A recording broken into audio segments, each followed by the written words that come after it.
Magandang araw mga bata! Narito tayo ngayon sa edukasyon sa pagpapakatao ng ikatlong baitang.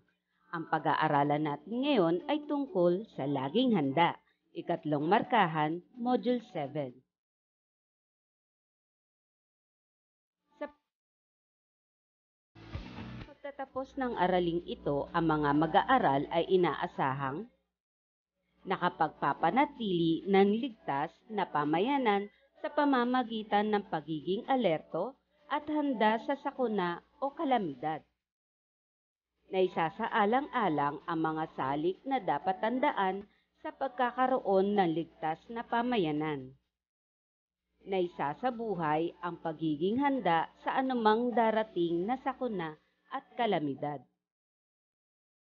Bago tayo tumungo sa inyong aralin, magbalik-aral muna tayo. Pag-aralan at isulat sa sagutang papel kung ano ang ibig sabihin ng mga sumusunod na batas trapiko. Piliin ang sagot mula sa loob ng kahon. Narito ang inyong mga pagpipilian. Bawal bumusina, bawal pumarada, bawal kumaliwa, bawal tumawid, ginagawa ang kalsada.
Tingnan natin kung tama ang inyong mga sagot. Bilang 1, bawal tumawid. Bilang 2, ginagawa ang kalsada. Bilang 3, bawal bumusina. Bilang 4, bawal pumarada. At bilang 5, bawal kumaliwa. Mahusay!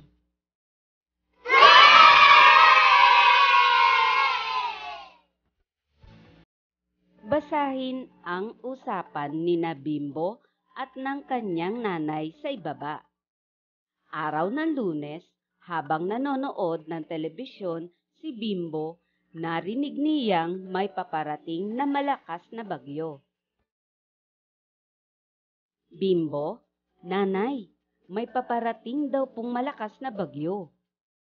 Nanay, naku! Bimbo, mabuti na lang at napanood mo ang balitang tungkol sa lagay ng panahon.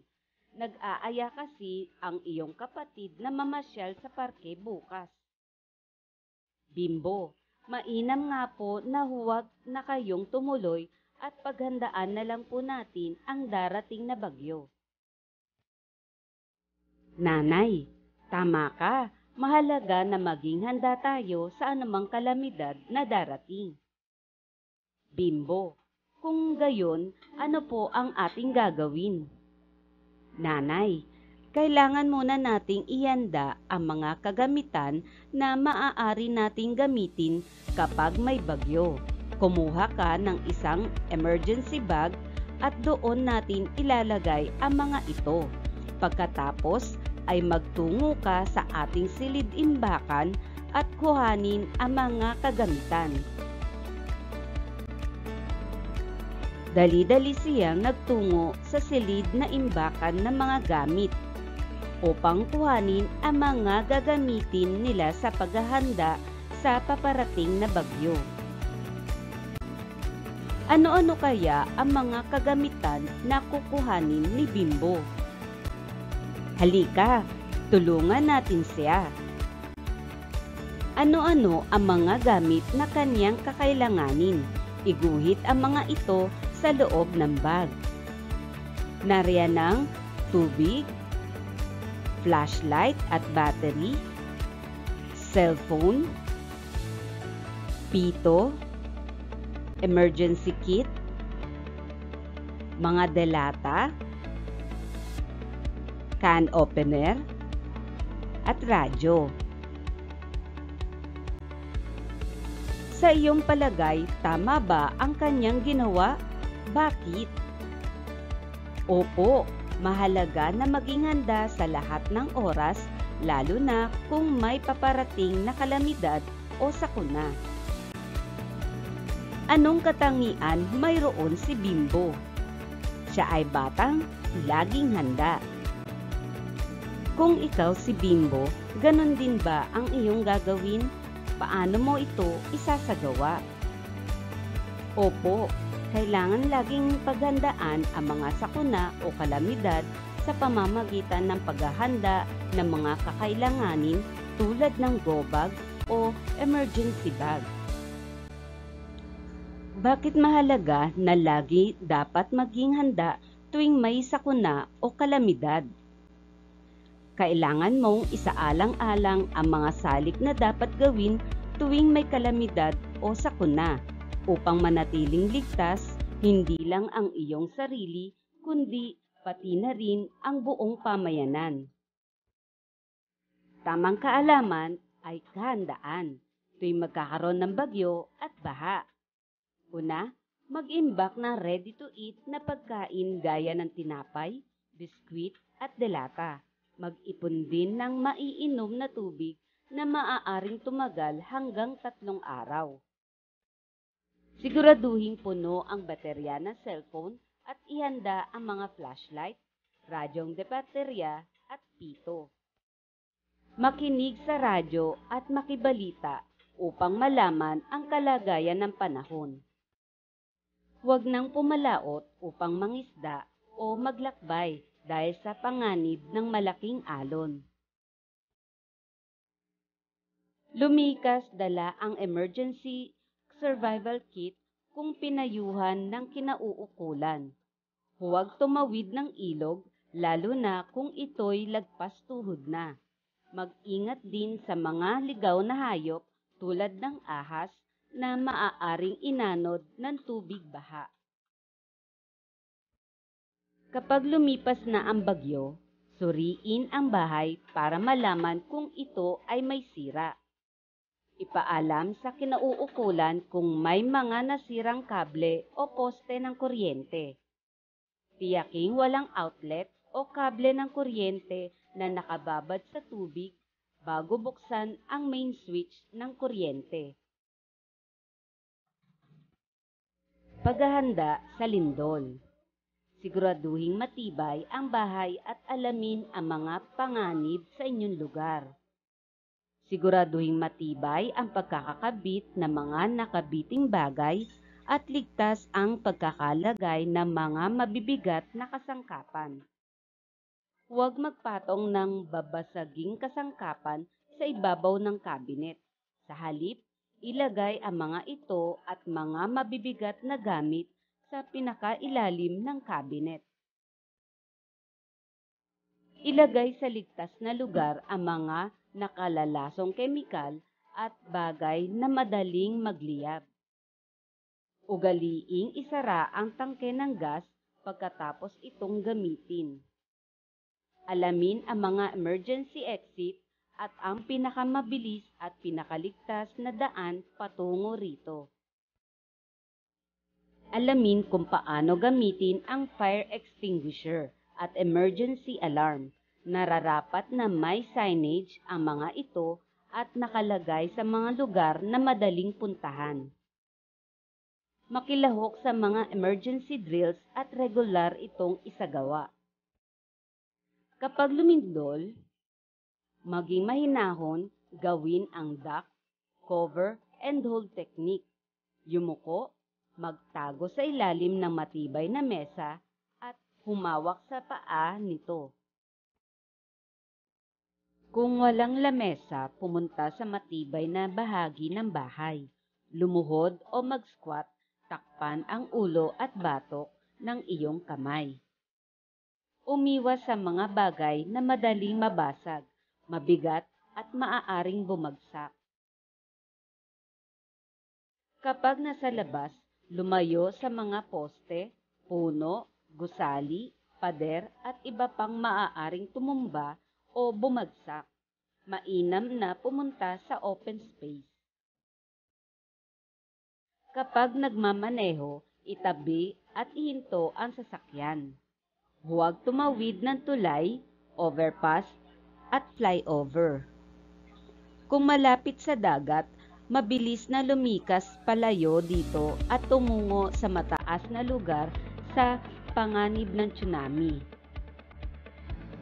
Pagkatapos ng lindol, lumabas mula sa gusali at pumunta sa isang open space. Tulungan sa paglikas ang mga bata, matatanda, may kapansanan at mga buntis. Gumamit ng hagdan sa halip na elevator. Huwag pumasok sa nasirang gusali dahil sa panganib ng aftershock. Kapag nasa evacuation area o open space, suriin ang sarili at mga kapamilya, sundin ang mga alituntunin ng lugar. Kapag ligtas nang bumalik sa bahay, suriin mabuti ang linya ng tubig at kuryente. Kung may nakitang sira, isara agad ang main switch ng mga ito at ipaalam sa kinauukulan. Kung walang kuryente, huwag gumamit ng gasera at kandila dahil sa panganib na gas leakage na maaaring magdulot ng sunog. Mahalaga na maging handa sa lahat ng oras, lalo na kung may paparating na kalamidad o sakuna. Bilang bata, may magagawa ka upang manatili kang ligtas. Kailangan mong isaalang-alang ang mga salik na dapat gawin tuwing may kalamidad o sakuna upang manatiling ligtas hindi lang iyong sarili kundi pati na rin ang buong pamayanan. Malaki din ang maitutulong ng mga samahan tulad ng National Disaster Risk Reduction and Management Council o NDRRMC at mga nanunungkulan sa isang pamayanan sa pagtuturo o pagbibigay ng impormasyon. Ang pamamahagi ng mga babasahin, pagpapaskil ng babala at pagdidikit ng poster o karatula tungkol sa pag-iingat ay ilan lamang sa dapat gawin upang maging ligtas ang mga mamamayan. Gawain 1. Pag-aralan ang mga larawan at piliin ang nagpapakita ng ligtas na pamayanan. Isulat ang sagot sa sagutang papel. Bilang 1, ang pamilya ni Mang Lito ay nakatira sa paanan ng bundok. Narinig nila sa balita na posibleng magkaroon ng landslide dahil sa malakas na pag-ulan. Bilang 2, isang malakas na bagyo ang paparating. Ano kaya ang gagawin ng pamilya ni Aling Maya?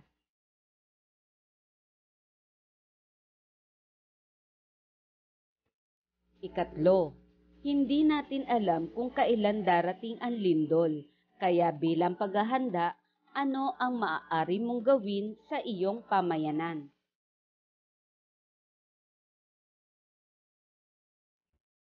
Bilang 4, mahalagang malaman ang mga impormasyon tungkol sa mga kalamidad at sakunang maaaring dumating at ang mga dapat gawin bilang paghahanda.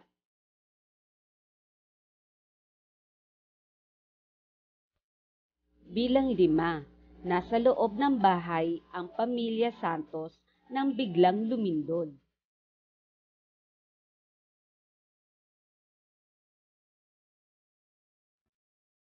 Tingnan natin kung tama ang inyong mga sagot.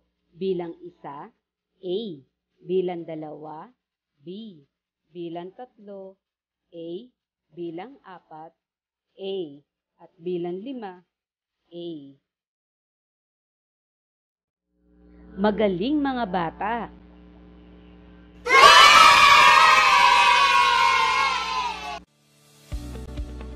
Gawain 2. Isulat mo sa loob ng kabute ang letra ng mga dapat tandaan upang maging ligtas sa anumang kalamidad o sakuna. Piliin ang iyong sagot sa loob ng kahon. Gawin ito sa sagutang papel. Narito ang inyong mga pagpipilian. A. Pagdadala ng payong kung makulimlim ang panahon. B. Pumunta sa ilalim ng puno kung lumilindol. C. Paghahanda ng emergency bag upang magamit sa panahong kailangan ito. D. Paghahanda ng malinis na tubig na maaaring inumin. E. Pag-aayos ng mga tuklap na kuryente. F. Pananatili sa baybaying dagat matapos ang malakas na lindol. G. Alamin agad ang papalabas kung ikaw ay nasa gusali.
Tingnan natin kung tama ang inyong mga sagot.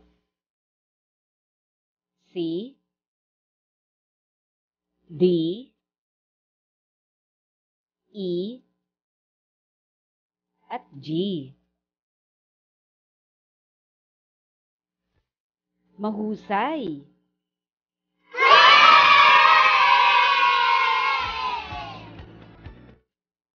Tandaan, ang pagiging ligtas ang unang dahilan kung bakit kinakailangang nating maging laging handa. Mapapanatag ang ating isip at magiging mahinahon tayo sa panahon ng sakuna o kalamidad kung maiaayos natin at masisinop ang ating mga kagamitan, ari-arian at ang ating sarili. Maiiwasan din sa ating pamayanan ang malaki at malawakang pagkasira ng mga istruktura.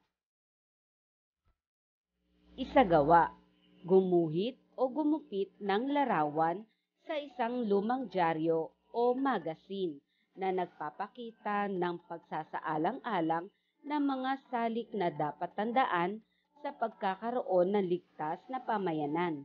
Idikit ito sa iyong sagutang papel at sagutin ang mga sumusunod na tanong.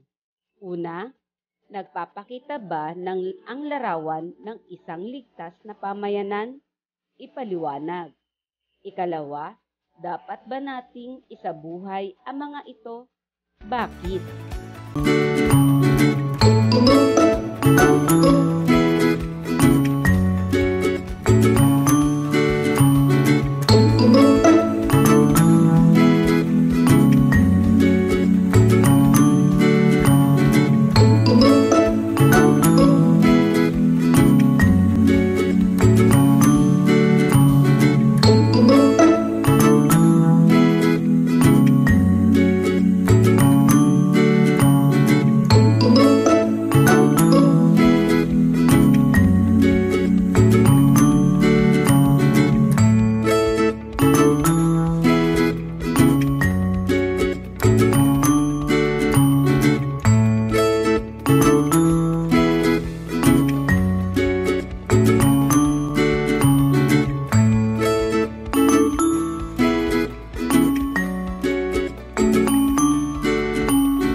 Pagtataya, lagyan ng bulaklak kung ang pangungusap ay nagpapakita ng pagiging handa, at dahon naman kung hindi.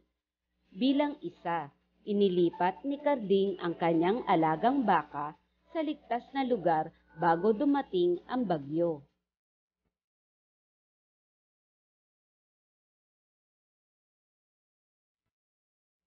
Ikalawa, mag-imbak ng mga pagkain na hindi madaling masira o mapanis tulad ng delata o mga pinatuyong isda.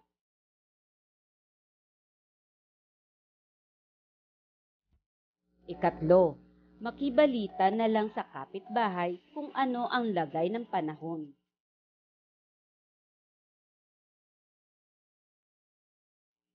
Ikaapat, lumikas agad sila Empoy nang makita nila ang rumaragasang tubig na nagmumula sa taas ng bundok.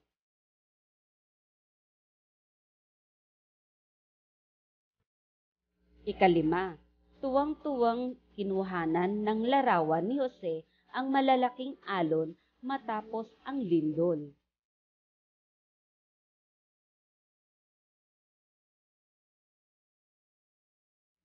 Tingnan natin kung tama ang inyong mga sagot. Bilang isa, bulaklak. Bilang dalawa, bulaklak. Bilang tatlo, dahon. Bilang apat, bulaklak. Bilang lima, dahon. Mahusay!